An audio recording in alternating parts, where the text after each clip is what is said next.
Bonjour à tous. Merci pour votre présence aujourd'hui pour ce nouveau live talk dédié à la gestion patrimoniale et notamment booster votre offre de services financiers grâce aux données Open Finance. Donc, je suis Aurélie Durand, directrice marketing de Linkso. Je suis en présence de Bruno, notre CEO, et de Zach, CEO de WeSave, que je laisserai, à qui je donnerai la parole dans quelques minutes pour se présenter. Mais avant toute chose, je vais laisser la main à Olivia Condin, Event Manager chez Linkso, pour faire un rapide rappel des consignes pour ce live talk. Olivia. Olivia. Oui, bonjour, merci Aurélie et bienvenue à tous. Comme vous pouvez le voir à l'écran, quelques petits rappels pratiques comme d'habitude pour que les lives se passent dans les meilleures conditions. Je vous invite à couper votre micro pour que les speakers, donc Bruno et Zach, puissent s'exprimer, ainsi qu'Aurélie qui est notre animatrice du jour. Si vous avez des questions le long de ce live, n'hésitez pas à les poser via le chat. Nous les regarderons et nous les soumettrons au moment des questions et réponses à la fin. Ce qui me permet d'arriver directement au dernier point, de vous rappeler qu'il y aura une session. Vous pourrez poser directement vos questions à Bruno ou à Zach. Et n'hésitez pas à le faire en vous annonçant juste avant d'intervenir. Pour rappel, ce live panel est enregistré, ce live talk, pardon, est enregistré et vous devrez avoir l'information du replay quelques jours après son déroulement. Voilà, donc merci à tous, bon live et je relaisse la parole à Aurélie. Merci. Merci Olivia. Je vais faire une transition rapide pour demander à Zach et Bruno de se présenter. Commençons par Zach. Bonjour à tous, bienvenue dans ce live talk. Donc, je suis Zach Laguel, je suis le président et fondateur de WeSave, qui est une plateforme de gestion privée en ligne et dont le métier est d'accompagner les clients particuliers dans leurs décisions d'investissement et des partenaires bancaires et des conseillers en gestion de patrimoine dans la création de leur parcours de conseil et dans le suivi sur la durée de leurs clients. Merci Zach, à toi Bruno. Bonjour à tous et merci d'être là aujourd'hui. Je suis Bruno Van Esdal, président et cofondateur de Linkso. Chez Linkso, on a deux activités. On a une première activité qui est notre activité historique, l'application Linkso, qui a été téléchargée par plus de 4 millions de personnes et qui correspond à notre mission de départ, hein, qui est de faciliter pour les particuliers l'accès à leurs informations financières et les aider à mieux gérer leur argent au quotidien. Et on a développé au fil du temps une deuxième activité, hein, sous la marque Linkso Connect. Linkso Connect, c'est la mise à disposition de toutes nos technologies pour nos partenaires. On s'est rendu compte que ce qu'on avait développé au niveau de l'application Linkso, finalement, ça pouvait avoir un impact beaucoup plus important si on mettait nos technologies à la disposition de nos partenaires. Et donc, c'est ce qu'on a fait à travers un certain nombre d'API, notamment qui permettent de donner accès à la donnée financière, hein, et qu'on donne accès du coup à des partenaires tels que WeSave ici présents. Merci Bruno. Olivier, je crois qu'il y a quelques personnes en file d'attente de cet event, donc n'hésite pas effectivement à les laisser entrer pour écouter le discours de nos deux speakers aujourd'hui. Très clair. Donc, comme je disais, aujourd'hui, le thème, effectivement, est booster votre offre de services financiers grâce aux données Open Finance. On va commencer par une première question pour Zach. Zach, peux-tu nous faire une présentation rapide et concise, ça j'en doute pas, du métier de CGP? Alors, CGP, c'est conseiller en gestion de patrimoine.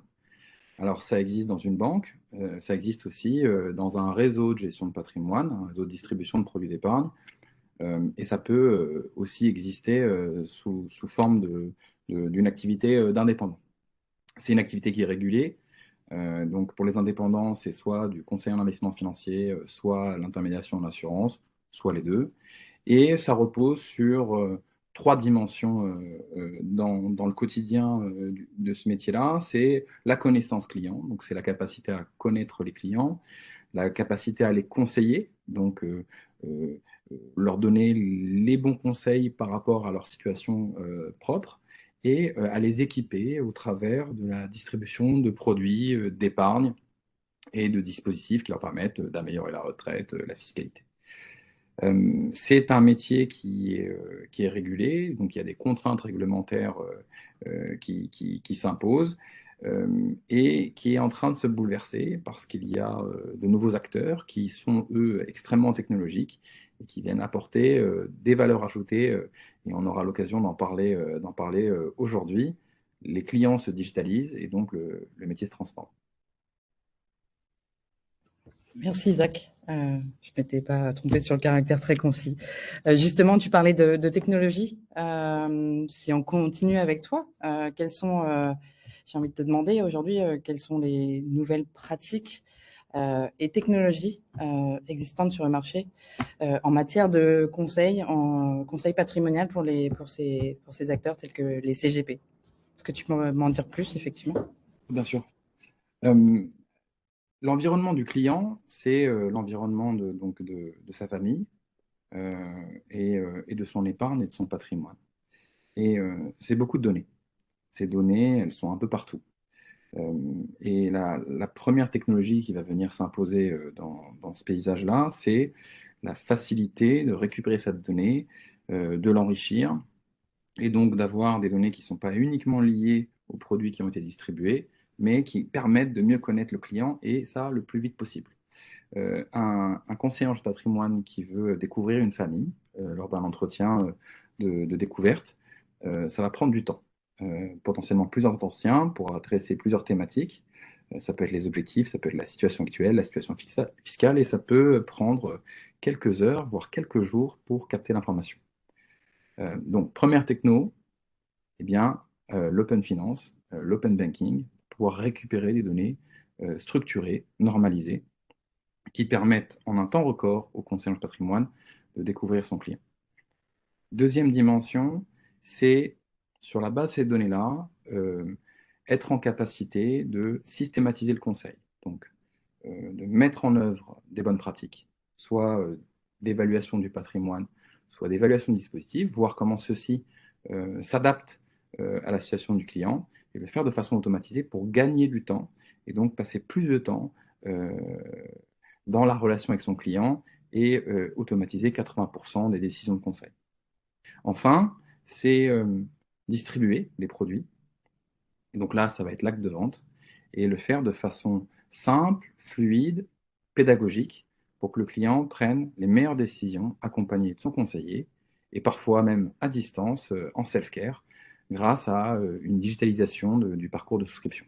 Donc trois dimensions, la connaissance grâce à la data, le conseil grâce au machine learning, aux heuristiques, ok, et la dernière dimension qui est l'expérience utilisateur de souscription, qui rend l'expérience d'épargne fluide, simple et parfois ludique. Voilà.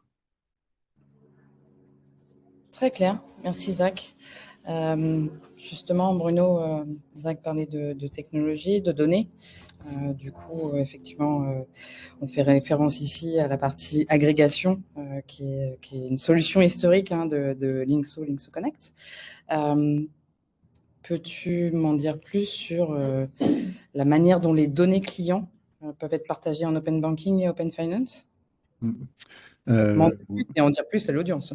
Alors oui, oui, tout à fait. Je vais essayer de décomposer le geste au maximum, si vous me permettez l'expression, hein, parce que du coup, on parle de partage des données en utilisant l'open banking, l'open finance. Donc, en premier lieu, on parle de quelles données? Donc, Zach, il en a parlé un petit peu, hein. On va parler des données qui concernent la détention des actifs du client au niveau de ses portefeuilles, hein, ses assurances-vie, des portefeuilles titres, donc tous les actifs qui vont être détenus potentiellement dans des banques, chez des assureurs, euh, dans différentes institutions financières. Bah, ça peut être aussi de l'immobilier.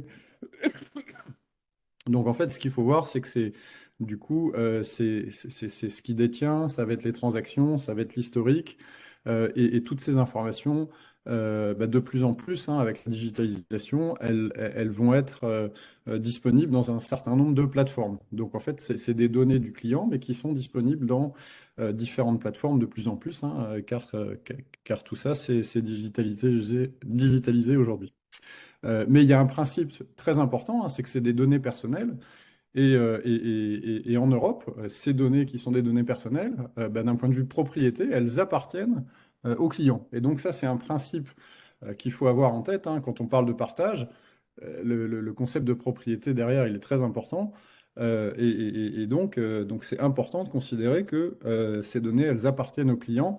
Et c'est un principe qui a été vraiment affirmé très fortement, très clairement avec le RGPD, hein, le règlement général sur les données personnelles en Europe.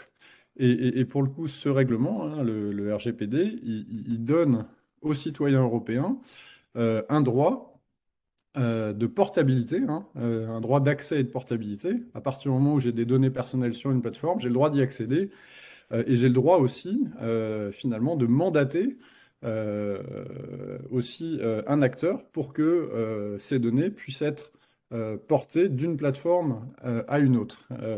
Et donc, quand on parle d'open banking et open finance, hein, finalement, on va venir utiliser ce droit du citoyen qui est donné par le RGPD. Et après, pour le mettre en œuvre, bien sûr, bah ça demande de la technologie. Ça demande des accès à ces systèmes informatiques, hein. Donc là, c'est vraiment là où le rôle de Linkso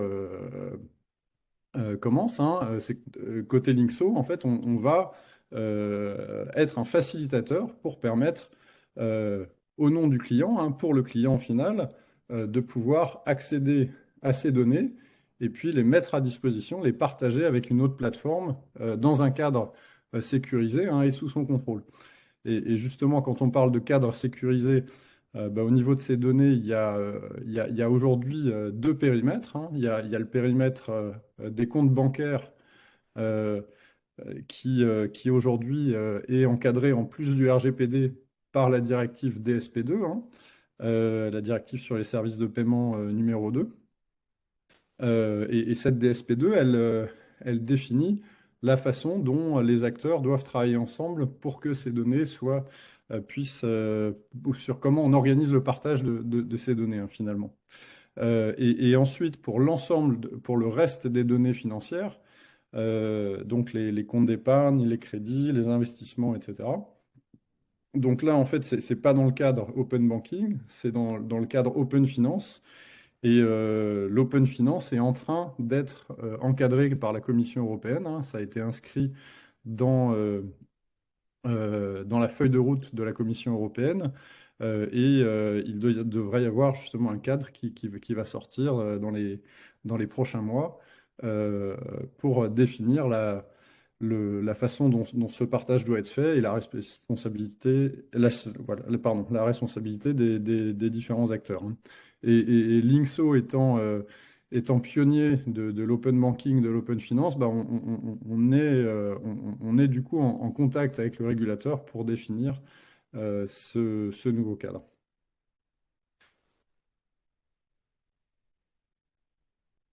Très clair. Pardon, très clair, Bruno, merci. Donc, effectivement, on parle de partage de données, hein. Et justement, si on poursuit sur le sujet, Bruno, concrètement, qu'est-ce que ce partage de données sécurisées avec l'open finance apporte, parce que c'est ce qui nous amène aujourd'hui, hein, comme valeur au conseiller et à son client? Alors, bah, très, très bonne question. Bah, Zach, il mentionnait tout à l'heure le fait que que le conseiller, pour pouvoir faire du conseil, il a besoin de cette donnée-là, hein, il a besoin de connaître la situation de son client. Alors, ça paraît évident, hein, que pour donner un conseil pertinent, il faut connaître la situation du client.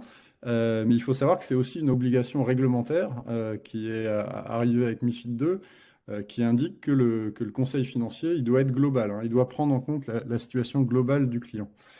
Donc finalement, ce qui était une bonne pratique, c'était nécessaire, mais c'était pas obligatoire il y a quelques années, c'est devenu vraiment complètement obligatoire. Et comme le disait Zach, c'est assez fastidieux finalement de documenter la situation du client. Et du coup, hein, on voit que l'open finance, ça va être une réponse à la fois technologique et réglementaire, hein, pour pouvoir faire cette documentation du patrimoine du client. Et c'est quelque chose qui va du coup faire gagner beaucoup de temps aux conseillers, beaucoup de temps aux clients. Et en plus, c'est un exercice qui n'est pas toujours agréable, entre guillemets, parce c'est un peu un processus de mise à nu, hein. Il peut y avoir des questions qui sont pas évidentes. Donc finalement, le fait d'intermédier ce processus par la technologie peut aussi apporter de la valeur au niveau de l'expérience client, hein. Donc cette première valeur, hein, c'est vraiment de faire gagner du temps. Et puis le gain de temps, c'est important, hein, parce que ça donne de l'efficacité. Et puis je pense que ça permet déjà, c'est plus dans l'air du temps, ça correspond à ce que les gens y souhaitent. Et en plus, bah, comme on automatise, on fait gagner du temps, ça permet de fournir du conseil plus efficace, donc au niveau économique aussi, à des coûts plus attractifs, et ça permet de conseiller une base client plus importante. Euh, Ensuite, hein, si on regarde d'un point de vue du client, bah, ça va permettre au client d'avoir sa situation consolidée à jour, hein, finalement, tout le temps, ce que les clients n'ont pas sinon, hein, parce que quand on a différents investissements, finalement, on ne sait pas toujours exactement où on en est. Donc là, finalement, avec la technologie, on va pouvoir lui présenter sa situation à jour. Et finalement, hein, si on regarde ensuite ce qu'on va pouvoir faire de ces données en termes d'analyse et de conseil, on a des données qui sont fiables, qui sont structurées, qui sont analysables, qui sont à jour en quasiment temps réel. Et ça, je pense que ça permet de faire des petites révolutions sur comment on fournit le conseil et comment on aide à la prise de décision. Je vais peut-être laisser Zach, du coup, compléter sur cette partie-là. Merci Bruno. Effectivement, c'est une vraie révolution. Euh, donc, les clients d'un conseiller en patrimoine indépendant, en général, ils ont aussi une banque, puis ils ont souscrit à un certain nombre de produits. Si vous voulez avoir une vision euh, réelle, juste de la situation client, eh bien, sans la techno, vous allez lui demander de vous fournir l'ensemble des lignes de chacun des contrats d'assurance vie qu'il détient, donc son historique d'arbitrage, ses documents d'information clés, l'ensemble des annexes financières des contrats. Et donc, si vous voulez être très pertinent dans votre conseil, et si on reste juste sur la thématique de l'épargne, ça prend un temps fou. En général, les conseillers vont à la simplification. Vous avez 200 000 euros dans telle banque, ok, et c'est plutôt dynamique ou prudent votre contrat? Ah, vous savez pas? Bon, ok, je vais mettre un profil de risque par défaut. Donc, qualité du conseil, productivité, donc c'est beaucoup plus rapide. Et puis surtout, comme c'est aussi disponible côté client, bah, les clients, comme tu le disais Bruno, eh bien, ils ont plus tendance à partager. Euh, C'est-à-dire que cette mise à nu, elle est agréable parce que le client va avoir un rétro-feedback positif dès l'agrégation. Je donne mon code, mon mot de passe à quelqu'un en qui j'ai confiance, qui est un expert, un professionnel qu'on va potentiellement recommander. Il est régulé, je lui partage l'information parce que je pense qu'il va me donner un bon conseil, et tout de suite, je peux découvrir l'étendue de l'information. Et parfois, et on a eu l'occasion de l'aborder dans une autre conférence, Aurélie, parfois c'est même beaucoup plus profond, beaucoup plus détaillé que ce que le distributeur originel peut fournir en termes de reporting.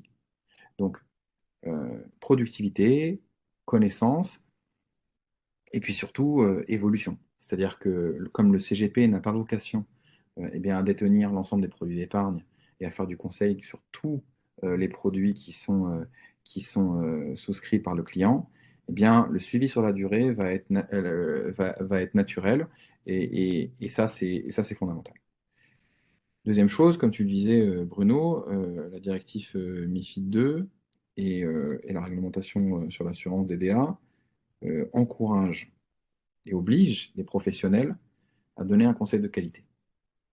Pour que le conseil soit de qualité, il faut qu'il soit adapté, il faut qu'il soit en ligne avec la situation du client, il faut qu'il soit en ligne avec ses objectifs. Et donc, cette logique d'agrégation patrimoniale, elle devient indispensable. Parce que si je veux pouvoir être réactif vis-à-vis de mon client, je vais passer une semaine à analyser ses contrats. Et donc, mécaniquement, de plus en plus, à partir du moment où les clients sont de plus en plus actifs et de plus en plus autonomes dans leurs décisions, l'agrégation patrimoniale va permettre de réagir plus vite et de faire en sorte que le conseil soit donc disponible plus rapidement. Et ça, c'est le dernier point de cette partie, c'est que un conseiller, sur un portefeuille de 200 clients, il va avoir une très bonne relation avec 10-20% du portefeuille. Ok, donc, quarantaine de personnes. Puis il y a des gens qui connaissent moins bien, des gens qui l'apprennent à découvrir. Cette agrégation patrimoniale permet, grâce à des systèmes de visualisation, grâce à du CRM ou du CLM, d'avoir une capacité de filtrage sur la base des clients et d'organiser, par exemple, les prochaines meilleures actions sur le portefeuille des clients. Et donc, plus de productivité, plus d'organisation. Voilà un petit peu les premiers éléments sur l'apport de l'agrégation. Et il y a peut-être un élément aussi finalement sur les classes d'actifs qui est important, c'est que finalement le CGP historiquement n'a pas tellement accès à la partie bancaire. Et du coup, il n'a pas une bonne connaissance des liquidités disponibles sur les comptes bancaires ou sur des livrets, sur voilà, des instruments monétaires court terme. Et l'agrégation va vraiment pouvoir donner une visibilité au conseiller sur cette partie. C'est bon pour le conseiller et c'est bon pour le client parce que finalement, les différentes analyses montrent que souvent les clients ils gardent trop de liquidités finalement. Ils sont pas assez investis. Et je pense que cette problématique-là, elle va devenir même plus importante avec l'inflation, en fait, hein, parce que c'est important d'aller chercher du rendement dans une période inflationniste. Et du coup, bah, le conseiller, avec l'agrégation, il va avoir une visibilité sur cette partie agrégation bancaire qui va lui permettre de mieux conseiller le client et du coup aussi, in fine, avoir des actifs sous gestion qui sont plus importants. Alors effectivement, à l'échelle du client, il va voir l'exposition en liquidité et finalement l'exposition dans toutes les classes d'actifs. Si le client a confiance en son conseiller, il va lui montrer son exposition crypto. Et potentiellement, avec son exposition crypto, peut-être que le client a été trop greedy, peut-être qu'il s'est surexposé. Donc même au sens large du conseil, voir si le patrimoine est en ligne avec le profil de l'investisseur, ça ne peut être possible que si on a une vision consolidée totale. Et donc ça, c'est très important. Très clair, messieurs, merci. Et j'ai l'impression que c'est très clair pour l'Assemblée, puisque je ne vois pas de questions dans le chat. N'hésitez pas à poser si vous voulez compléter ou commenter. Si on poursuit, Zach, et qu'on s'arrête sur le métier de WeSave, peux-tu nous décrire plus précisément comment WeSave propose des services plus personnalisés, plus pertinents, grâce à l'agrégation automatique et surtout à l'analyse des données financières? Merci Aurélie. Donc, schématiquement, on va revenir sur la base, la connaissance client. On met à disposition une plateforme qui va permettre de découvrir l'ensemble du patrimoine du client. Si on reste sur la logique du patrimoine, on va avoir une visibilité sur l'ensemble des enveloppes fiscales et on va avoir deux niveaux d'analyse. Une première analyse qui est une analyse factuelle, une vue factuelle des détentions des clients. qui est une vision reporting normalisée sur l'ensemble de ces contrats, quel que soit le distributeur originel. Ça veut dire qu'on est capable de savoir, sur un contrat donné, l'évolution de sa valorisation, son exposition en secteur, en classe d'actifs. On va pouvoir avoir les frais des contrats, les frais des sous-jacents. On va pouvoir calculer sur la base de la valorisation combien le client paye de frais sur ce contrat. On va le rendre conscient de ça. Puis on va regarder les premières lignes du contrat et regarder la location. Et ça, c'est une première vue factuelle. Puis on va demander au client, est-ce que son objectif d'investissement, il est en ligne avec sa capacité de risque, son profil investisseur. Donc on va lui poser des questions de connaissance client, le plus simple possible pour découvrir un peu son profil investisseur. On va rapidement se rendre compte, très souvent, que eh bien, le contrat qu'il a ne correspond pas à son profil de risque. Profil de risque, c'est quoi? C'est la combinaison entre son profil investisseur et puis son objectif de projet pour le contrat qu'il détient. Et donc, on va se rendre compte que, par exemple, un investisseur qui est jeune, qui a du temps devant lui, qui n'est pas sensible aux fluctuations de marché, eh bien, il va avoir trop d'actifs sécurisés dans son contrat et donc il va être sous-performant sur la durée. Et pour l'instant, c'est une vue factuelle. Deuxième étape, on va aller sur une analyse plus large. On va regarder son allocation en détail, on va regarder sa performance, on va parler de ses risques, de ses frais, de son appétence ESG. Est-ce que son contrat est vert? Est-ce que la trajectoire carbone du contrat est en ligne avec ses propres principes? Est-ce qu'il est investi dans le tabac, dans les énergies fossiles? Est-ce que c'est en ligne avec ses convictions? Et ça, on le fait de façon complètement automatisée. C'est-à-dire que votre interface vous fait un discours en langage naturel avec une explication autoportante qui permet au client eh bien, d'avoir une vision analytique au meilleur standard de conseil qu'un conseiller très professionnel, très entraîné, avec les bons outils, pourrait vous fournir. Et donc là, on est sur une séquence qui ne peut exister que s'il y a de l'agrégation. Et enfin, on va arriver sur des propositions, par exemple sur un contrat d'assurance vie, des propositions de réarbitrage en fonction des critères ESG du client ou la recherche d'une performance complémentaire. Et donc ça, c'est systématisé et c'est à la disposition soit du conseiller, donc pour valoriser la prestation de conseil du conseiller, soit à la disposition directement du client final, si c'est un client qui n'est pas éligible à un entretien avec une vraie personne. Donc on est capable, grâce à ce genre de logique, de créer une colonne vertébrale de conseil. Imaginez que vous soyez le patron d'une banque, vous avez 1500 conseillers, vous savez que le plus junior d'entre eux sera aussi bon que celui qui a 20 ans d'expérience et qui a accompagné ses clients avec beaucoup de rigueur. On donne la bottom line du conseil. Et donc ce système d'advisory, eh bien, il repose sur de la donnée de qualité qu'on va récupérer grâce à Bruno et son équipe. Et donc cette mécanique-là, elle est très intéressante parce qu'on disait tout à l'heure, on a systématisé la connaissance, mais on est aussi capable de systématiser la prise de décision. Et donc ça peut œuvrer donc, sur choses simples de réarbitrage de portefeuille, ça peut aussi s'organiser pour aller chercher les liquidités qui ne sont pas investies et donc commencer à mettre du robot advisory, de la gestion à horizon. Et donc voilà. Et donc si vous comparez l'expérience qui est proposée au travers de la plateforme WeSave à une mécanique de conseil dans une banque privée, avec deux personnes qui travaillent sur une étude de cas qui vous appartient, vous allez vous rendre compte qu'il faut beaucoup de temps, beaucoup d'énergie, beaucoup de data et beaucoup d'expertise pour prodiguer la même valeur. Merci Zach. Je m'arrête quelques secondes sur le chat. Je note un commentaire de Jean-Pascal. Jean-Pascal, je vous laisse la parole. Ah, vous avez le son coupé, je crois, Jean-Pascal.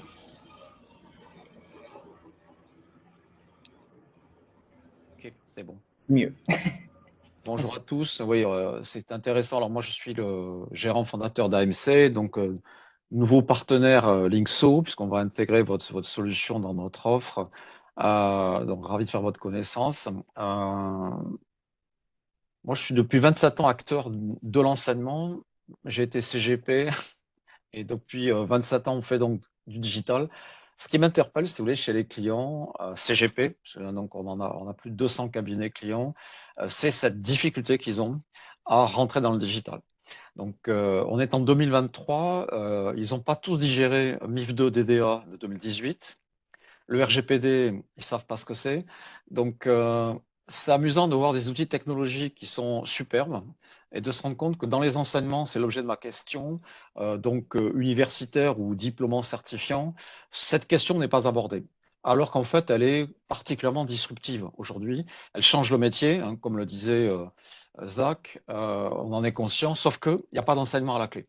Donc, éternellement, si vous voulez, l'éducation nationale est très, très en retard de ce qui se fait, ce qui se pratique sur le terrain.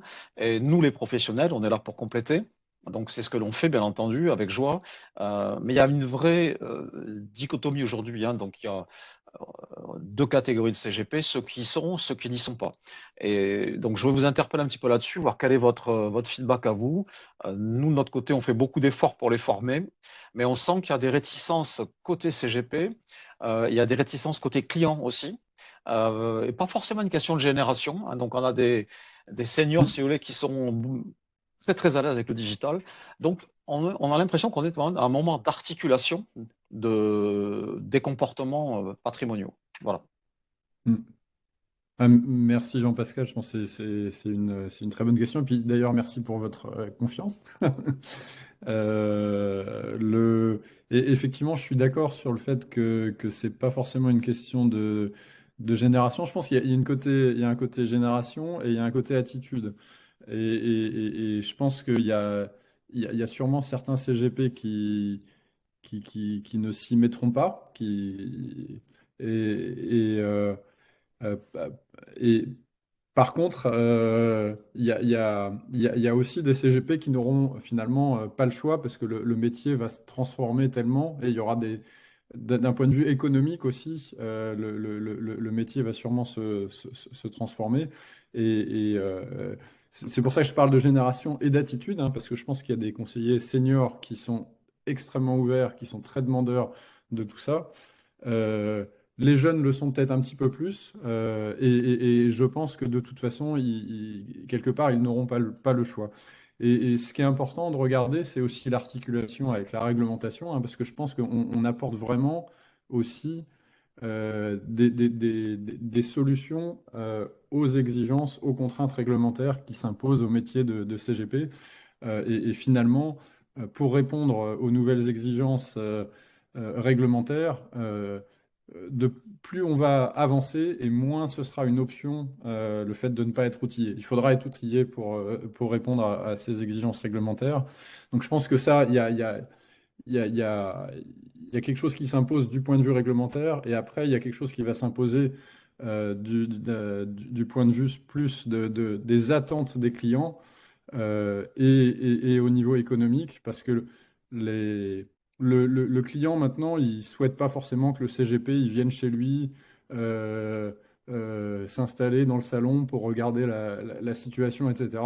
Deux fois par an. Le client, de plus en plus, il cherche une relation efficace, il veut pouvoir réagir rapidement s'il y a des mouvements de marché, il veut avoir de l'information en continu.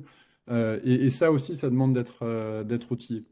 La partie de votre question à laquelle j'ai sûrement pas complètement répondu, c'est la partie enseignement et recherche. Je suis pas compétent pour y répondre, mais je pense qu'il va y avoir des forces dans le marché de toute façon qui vont faire que ça va s'imposer au fur et à mesure. Par contre, le changement, il met du temps, hein, donc il y a certains conseillers qui ont une façon de faire avec leurs clients et qui ont un portefeuille adapté où ils n'auront pas besoin de s'y mettre. Par contre, je pense que au fur et à mesure, les conseillers et les clients vont s'y mettre. Si je peux me permettre de compléter, déjà merci beaucoup pour la question. Euh, alors, la réglementation va s'imposer à tous, hein. On est dans la suite logique des choses, hein. À partir du moment où on veut avoir un conseil qui est adapté et que on a les outils associés, le client, il a cette obligation de fournir des informations pour pouvoir, des informations réputées fiables pour pouvoir recevoir du conseil, pour également se protéger en cas de problème. Et le conseiller doit pouvoir valoriser cette information pour prodiguer son conseil. Donc, dans tous les cas, la réglementation va faire son œuvre. Deuxième dimension, c'est que souvent, ce qu'on observe, c'est que lorsqu'on équipe les réseaux de gestion de patrimoine, euh, il faut le faire en même temps que les clients finaux. C'est-à-dire que c'est un cercle vertueux. Si euh, Madame Michu agrège ses comptes, le conseiller ne peut pas dire ou prétendre qu'il ne les a pas, et s'ils lui ont été partagés, le conseiller ne peut pas dire et prétendre qu'il ne les a pas vus, et donc il ne peut pas considérer que son conseil n'a pas pris en compte l'ensemble de la situation du client. Donc, à partir du moment où Madame Michu agrège ses comptes, le conseil doit s'adapter à cette nouvelle information. Troisième point, c'est que il y a un sujet de business. Aujourd'hui, et ça dépend des populations de conseillers, ça dépend de la taille, ça dépend de la façon dont ils sont structurés. Mais grosso modo, si vous êtes deux cabinets de gestion de patrimoine au centre-ville d'une ville de province, et qu'il y a un des deux cabinets qui a de l'agrégation et l'autre qui n'en a pas, et qu'il y a un overlap de 50% de la base de clients, il y en a un qui va principaliser la relation et l'autre qui va fournir des services additionnels en périphérie. Donc il y a un enjeu de business et de compétition, soit entre les CGP, soit entre les CGP et les banques. Le premier qui propose l'agrégation, le premier qui fait en sorte que les clients partagent l'information pour recevoir du conseil, c'est celui qui gagne la course à la confiance. Et donc, c'est potentiellement celui qui gagne des parts de marché. Donc, stratégiquement, si on regarde les choses de façon complètement claire, un CGP qui veut faire grossir son portefeuille, former des nouveaux collaborateurs, capter des parts de marché, capter des liquidités, avoir des leviers de croissance sur son portefeuille, c'est un choix qui s'impose naturellement à lui. Et après, il y a le sujet de la formation. Il faut que ce ne soit pas un parcours du combattant pour déployer une solution d'agrégation. Il faut que ce soit un parcours du combattant pour mettre en œuvre un profil de risque à l'échelle de l'ensemble des clients. Il faut que ce soit un parcours du combattant de faire la signature électronique, même quand on est un CGP avec deux collaborateurs. Et donc, il y a aussi un sujet qui est la technologie, elle doit disparaître au profit de l'usage et elle doit être simple. Et c'est notre boulot à Bruno et moi de faire en sorte que ça se déploie facilement, ça se prenne en main facilement. Il ne faut pas faire un master 2 d'ingénierie financière pour ouvrir Waze. Il faudrait pas qu'on ait besoin d'un master 2 d'ingénierie financière pour agréger et donner du conseil à ses clients.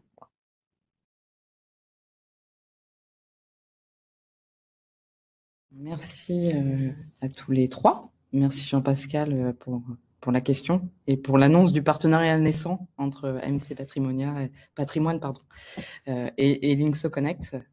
Et j'en profite pour faire une jolie transition à parler du partenariat entre Linkso Connect et WeSave, partenariat existant. Zach, Bruno, comment est né le partenariat Linkso Connect WeSave et comment se met en place un partenariat entre deux acteurs de l'Open Finance? Zach, tu veux expliquer la rencontre ou je laisse Bruno? Ouais, Zach, je te laisse, je te laisse la primeur. On a été incubés avec un peu de décalage tous les deux à Télécom Paris dans l'incubateur. Et à l'époque, donc on était en train de construire notre robot advisor pour justement créer nos outils qui permettaient à des banques, à des clients particuliers, à des CGP, donc de systématiser le conseil. Et on s'est vite rendu compte qu'on avait très peu de données, des données que les clients voulaient bien partager. Et donc il y a quelqu'un qui d'ailleurs n'a pas changé hein, depuis 10 ans, qui faisait de l'agrégation et qui faisait de l'agrégation comme un acteur américain qui venait de se faire acheter, qui s'appelle Mint. Et tu te rappelles, Bruno, je découvre ce truc-là et je me dis, waouh, c'est incroyable, avec l'identifiant de mot de passe, tu peux aller sur le site, récupérer la data des comptes bancaires, c'est incroyable. Il faudrait vraiment que tu aies ça sur l'assurance vie, sur les comptes titres, sur le PEA. Alors ça va être beaucoup plus complexe, c'est ça qui va changer la donne dans le conseil. Et on est devenus potes. Et après, je te laisse raconter la suite, mais c'est une longue histoire. Mm. Bah, merci Zach. Bah, en fait, je pense qu'assez vite, on s'est rendu compte qu'on avait des missions qui étaient finalement un peu similaires et complémentaires, parce que nous, on voulait effectivement aider les particuliers à mieux gérer leur argent au quotidien, avec un meilleur accès à la donnée. Et en fait, on était vraiment sur le quotidien, donc on était sur l'analyse de budget. Et finalement, WeSave cherchait à faire un petit peu pareil, mais vraiment sur la partie investissement, pour être sûr d'avoir des investissements performants, d'avoir une expérience euh, dans la prise de décision aussi qui soit différente, qui soit plus intéressante pour les clients. Donc, nous, assez naturellement, on avait besoin de l'accès à l'information. Donc, on a travaillé assez vite sur ces capacités d'agrégation qu'on a au départ, du coup, concentré plus sur la partie quotidien, hein, donc sur la partie bancaire, livret, etc. Et on s'est développé au fur et à mesure sur le patrimonial. Et finalement, on n'a pas pu travailler aussi rapidement qu'on aurait voulu avec Zach, parce que Zach, il avait besoin de d'une donnée assez précise sur la partie patrimoniale, hein. Et du coup, ça, c'est quelque chose qui s'est construit sur la durée. Et au départ, on récupérait que les enveloppes globales des contrats d'assurance vie, par exemple. Maintenant, on est vraiment capable de récupérer l'ensemble du contrat, donc chaque ligne d'investissement, l'historique, etc. Et donc, ça nous a permis, dans les dernières années, d'initier ce partenariat finalement qu'on avait entrevu il y a une dizaine d'années, hein. Il y a une dizaine d'années, on avait bien vu qu'il y avait quelque chose à faire ensemble, et puis ça s'est mis en place dans les dernières années.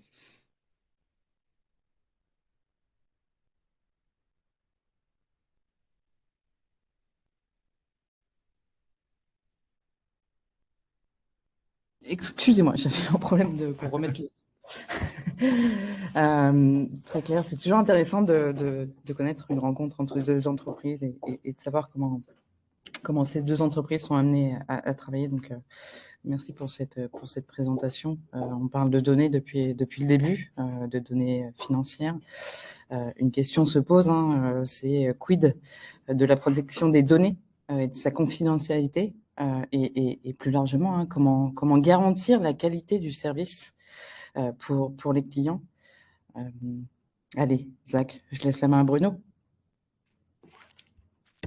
Alors, ben, garantir la qualité et la sécurité des données dans ce partage, finalement, moi, je vois vraiment maintenant ça comme le cœur de notre activité.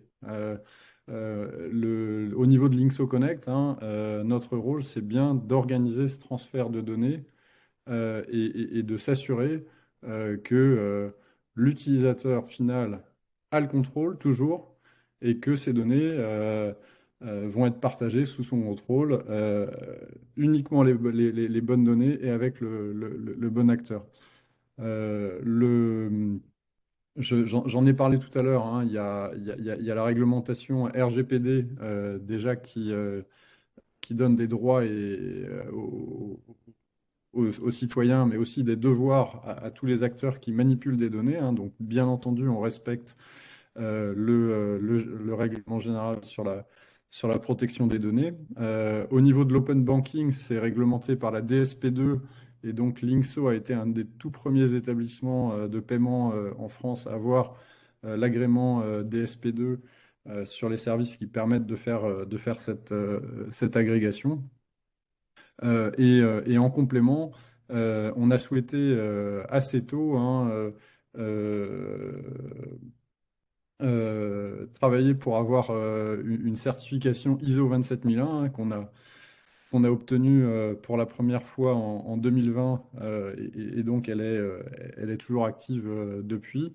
Donc la ISO 27001, c'est vraiment la norme internationale de référence sur la sécurité. Et donc on a des audits annuels qui viennent s'assurer que notre niveau de sécurité respecte la norme et qu'il s'améliore chaque année. Donc ça, c'est un investissement on a commencé les investissements dans la sécurité très tôt et c'est un poste sur lequel on continue d'investir massivement chaque année. Merci Bruno. Jean-Pascal, je vois une nouvelle réaction dans le chat. Je vous laisse détailler. Ouais, j'aimerais bien débattre de ça avec vous tous parce que autre sujet en fait qui est consécutif en fait à ce partage de données qu'on peut appréhender déjà chez les conseillers, parce que je suis toujours enseignant en fait et je confirme que côté éducation nationale il se passe pas grand-chose. Donc moi j'ai l'impression quand même qu'il y a une pression que cet partage de données donc amène. Enfin je le constate en fait et je voudrais que on échange là-dessus parce que la technologie, on l'aime, elle est fantastique, et il faut la dompter. Hein, c'est comme mettre, je dirais, une Ferrari entre les mains d'un conducteur débutant. Il va se planter au premier virage. Et moi, je sens cette angoisse chez les conseillers à qui on met à disposition donc, des outils. Ils ne sont pas formés là-dessus, on les forme, on les accompagne. Simplement, réflexion métier, si vous voulez, OK, l'open banking est en place, on a les data, mais j'en fais quoi, moi, le conseiller? C'est là, je reviens d'ailleurs aussi sur la formation. Les gens, il faut qu'ils se rendent compte qu'ils vont brutalement être au contact d'un patrimoine entier. Au détail près de l'immobilier, si vous voulez, qu'il va falloir quand même collecter manuellement. Donc, du coup, je vous fais remarquer que cette disruption technologique, hein, c'est presque un pléonasme, met une pression qualitative chez le conseiller et peut-être une attente qualitative chez le client final. Alors qu'auparavant, ceux qui l'ont vécu, ben, on prenait 2 heures ou 3 hein, pour faire connaissance avec la personne, qui allait chercher dans ses tiroirs donc ses relevés de compte, etc. Et au-delà de la difficulté à prendre l'information, ça permettait d'installer donc sur un plan empathique, si vous voulez, un lien humain avec la personne. Et c'est ce qui faisait qu'au final, on arrivait à vendre à peu près n'importe quoi parce qu'il y avait un lien qui s'était mis en place. Là, si vous voulez, le digital, c'est cru, c'est direct, c'est carré, il y a toutes les infos. Vous me proposez quoi? Quel est le taux? Quels sont les frais? Quels sont les services? Quel est le conseil juridique? Le conseil fiscal? Waouh! C'est une super question. C'est une super question. Merci beaucoup pour la question. Eh bien, c'est Ouais, tout le sens du avec partenariat. plaisir. C'est tout le sens du partenariat qu'on a avec Bruno. Bruno, il a agrégé les comptes de paiement au départ et puis il s'est dit, bah, il faut que je valorise ça. Donc, il a fait l'analyse de budget. Nous, quand on a commencé à récupérer ces données du patrimoine, on s'est dit, OK, il y a 10 contrats en moyenne par client. À la première vue, comment est-ce qu'on fait pour présenter le patrimoine du client? Déjà, juste ça, quel est l'ordre de priorité? Qu'est-ce que je fais en premier? Est-ce que c'est le cash dispo? Est-ce que c'est l'épargne dormante? Comment je présente ça? Donc, on a réfléchi à faire en sorte que la présentation du patrimoine soit la plus simple et la plus claire possible. On ne noie pas les utilisateurs. Donc, l'expérience utilisateur qui est construite, elle n'est pas faite pour noyer le client. Elle est là justement pour naviguer de façon la plus simple et la plus claire possible. Donc déjà, il y a un travail qui est ensuite conjoint avec le client, et parfois ça se fait côte à côte, où on découvre tous les deux le patrimoine, et le conseiller et le client final. Ah oui, je ne savais pas que j'avais un contrat que je ne pouvais pas débloquer jusqu'à la retraite. Ah oui, mais mon produit structuré, en fait, j'y ai souscrit il y a quelque temps dans ma banque privée, mais est-ce que c'est vraiment mieux qu'un portefeuille que j'aurais pu détenir avec des fonds classiques un peu plus liquides? Et donc, il y a un échange. Et donc, l'empathie, elle ne se fait pas sur je vous sers un café, le temps que vous alliez récupérer les différents documents qui datent de 1992 sur la clause bénéficiaire. Elle se fait sur moi, je suis conseiller, je suis l'expert, je vous explique. En fait, ce que vous avez, c'est ça, ça, ça et ça. Donc déjà, première chose, l'empathie, elle reste et elle se fait par la compétence. Ça, c'est un premier sujet. Deuxième sujet, il y a un vrai travail d'accompagnement du conseiller dans la découverte. Donc typiquement, si je vous donne un exemple concret, ce qu'on met en œuvre, par exemple, on agrège le patrimoine. Ce patrimoine est agrégé et on se dit, OK, comment est-ce qu'on peut faire en sorte d'accompagner le conseiller dans la proposition de produits financiers, de produits immobiliers, de produits de prévoyance, de façon itérative, bien structurée, claire et pédagogique pour le client.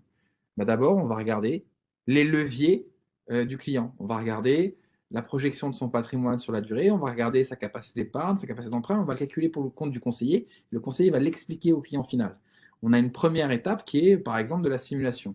Une deuxième étape qui est de discuter avec le client sur son épargne disponible qu'il veut mobiliser. Est-ce qu'il veut mobiliser un petit peu?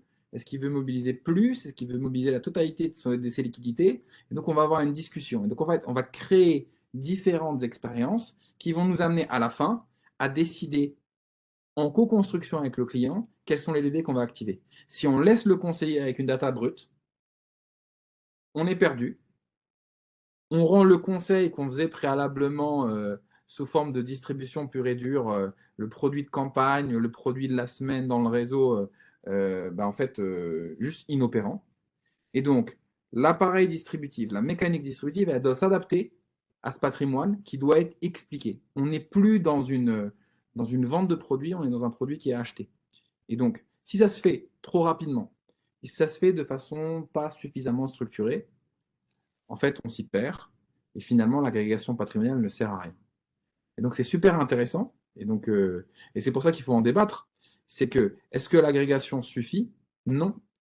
L'agrégation, elle doit être pensée, elle doit être adaptée à un parcours de conseil.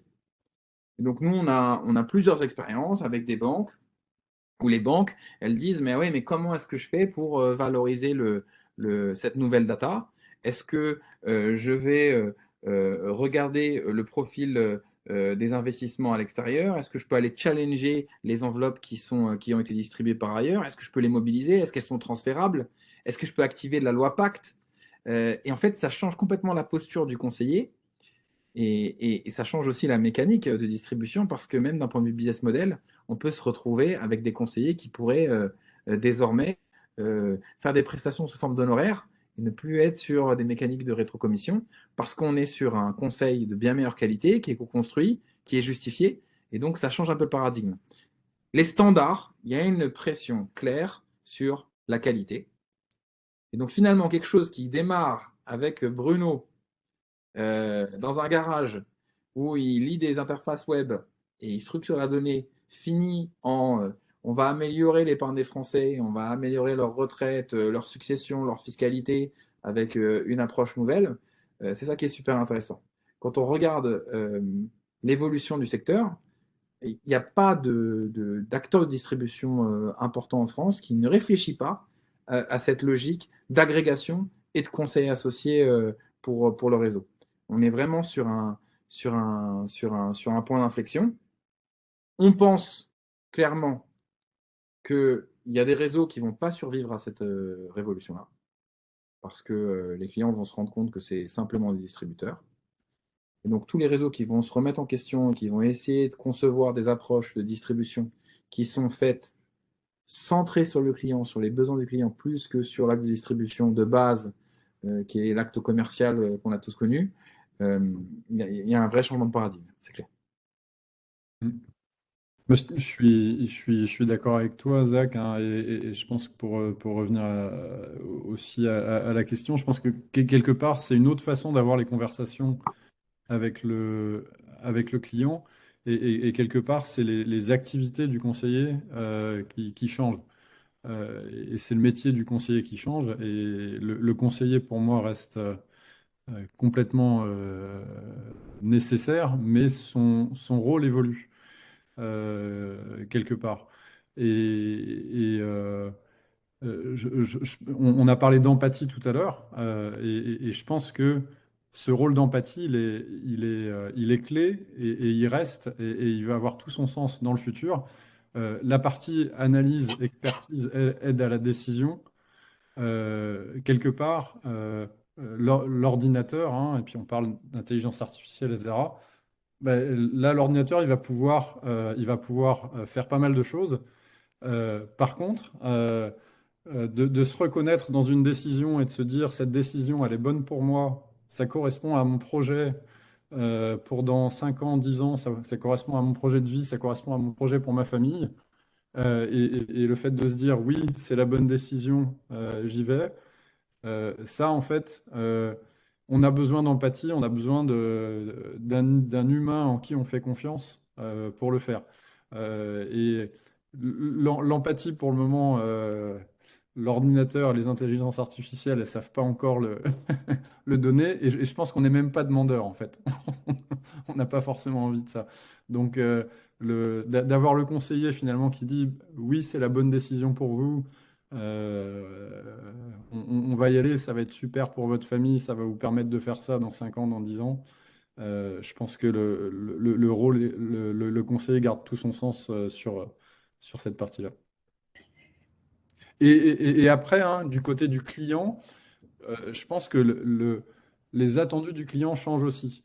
Là où le client, c'était une occasion de créer une relation en 2 heures chez lui, d'aller chercher les papiers, de faire la relation, etc.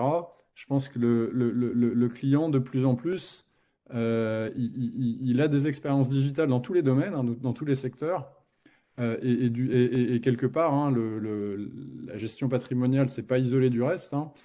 Quand il y a quand il y a des pratiques qui évoluent dans d'autres secteurs, les clients, ils s'attendent à la même chose de façon horizontale. Donc finalement, les attentes du client changent aussi et les clients sont et seront en attente d'une relation plus digitale, plus continue.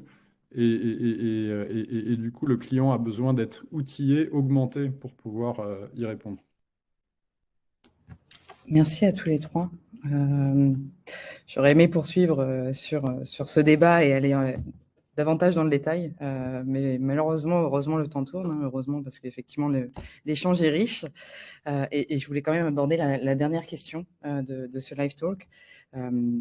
Mais je ne doute pas qu'on aura l'occasion, Jean-Pascal, Zach, Bruno, de réaborder ce sujet dans un prochain live panel, live talk. La dernière question, Zach, Bruno, on l'a abordé à quelques reprises, mais de manière à conclure ce live talk, pour vous, quelles évolutions en termes d'opportunités sur ce marché? Zach, commençons par toi. Je pense que la première chose, c'est l'évolution de la DSP2. C'est de faire en sorte que celle-ci couvre les comptes qui sont en dehors des comptes de paiement, donc à la fois les comptes d'épargne, le crédit, y compris la capacité à récupérer les informations fiscales du client directement auprès des services. Pourquoi? Parce que on a besoin, si vous voulez, de se reposer sur des datas pour lesquelles il ne faut pas souffrir pour les récupérer et les maintenir. N'est-ce pas, Bruno? Le fait de normaliser cette information, le fait de libéraliser cette donnée, ça va nous permettre d'aller plus vite dans l'évangélisation, de sécuriser davantage ces flux de données et de faire en sorte que le périmètre qui est couvert par l'agrégation qu'on récupère dans les différentes banques soit le plus large possible. Je vais vous donner un exemple concret. Aujourd'hui, sur les contrats d'assurance vie, on va récupérer normalement dans toutes les banques les sous-jacents des contrats. Mais on ne va pas récupérer le profil de risque enregistré dans la banque. On ne va pas récupérer les objectifs qui avaient été fixés par le client au moment de la souscription. On ne va pas récupérer nécessairement les historiques d'arbitrage. On peut les reconstruire si on a connecté depuis le premier jour, mais en fait, on a une information qui reste à parfaire. Et donc, le fait de normaliser cette donnée, le fait de faire en sorte que les différents acteurs bénéficient d'une infrastructure partagée, ça va nous permettre d'aller plus vite et de travailler plus sur les expériences, les usages et potentiellement de découvrir de nouveaux usages. Donc ça, c'est le premier sujet. Et puis, le deuxième sujet que j'observe, c'est que finalement, on a de plus en plus des logiques d'identité partagée dans les plateformes d'épargne. On pourrait très bien avoir un passeport de données patrimoniales qui permettent, sur la base du partage d'un identifiant et d'un mot de passe, à un conseiller de récupérer l'historique de l'ensemble des investissements qui ont été faits et de l'agrégation qui a pu avoir lieu sur l'ensemble des banques pour être certain que le nouveau partenaire, le nouvel acteur, ne fasse pas des choses qui soient diamétralement opposées du précédent, simplement parce qu'il n'avait pas la bonne donnée et qu'il n'avait pas le bon critère d'analyse. Et donc, et ça éviterait de se retrouver avec des personnes qui ont 80 ans et qui ont des contrats chez 10 assureurs différents parce qu'elles ont connu dans leur vie passée 3 CGP différents. Et donc, il y a aussi un enjeu de, de, de, de, de, de respect des clients particuliers parce que cumuler trois partenaires financiers durant sa vie, c'est potentiellement se retrouver avec des produits qui ne sont pas adaptés pour les clients finaux. Donc, avoir une logique, Bruno, de partage d'informations pour tout nouvel acteur qu'on va voir, c'est quelque chose qui ira encore plus loin que simplement la normalisation. Merci Zach. Bah, du coup, pour répondre à la question, puis ça sera peut-être le mot de la fin aussi. Je pense qu'on c'est important d'avoir en tête qu'on n'est qu'au début de l'open finance. On est au début, alors peut-être on peut dire ça, de la révolution open finance dans le métier du conseil en patrimoine.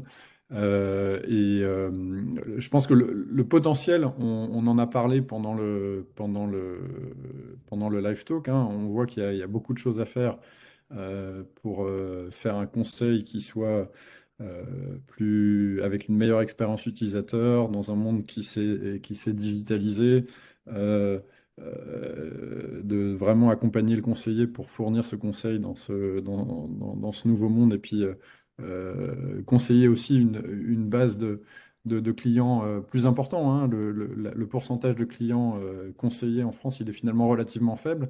Et c'est dû à historiquement une façon de fournir le conseil qui était assez chère.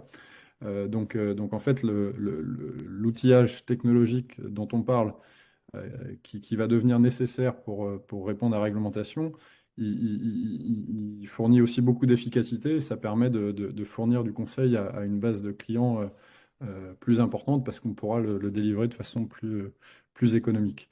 Donc tout ça, on en a parlé. C'est important de se dire que c'est vraiment le début. Puis les questions posées par Jean-Pascal montrent bien, hein, qu'il y a une gestion du changement à faire, qu'il y aura une évolution.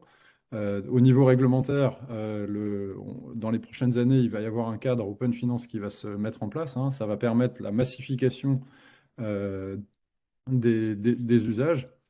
Donc voilà, tout ce qu'on a parlé aujourd'hui, c'est naissant, le potentiel, il est énorme. On fait partie de cette révolution, puis on a vraiment l'envie, l'ambition d'accompagner l'écosystème français dans ce sens. Merci Bruno, merci Zach. Il ne me reste plus qu'à vous remercier tous pour votre présence à ce live talk sur effectivement comment booster les services financiers grâce à la donnée Open Finance.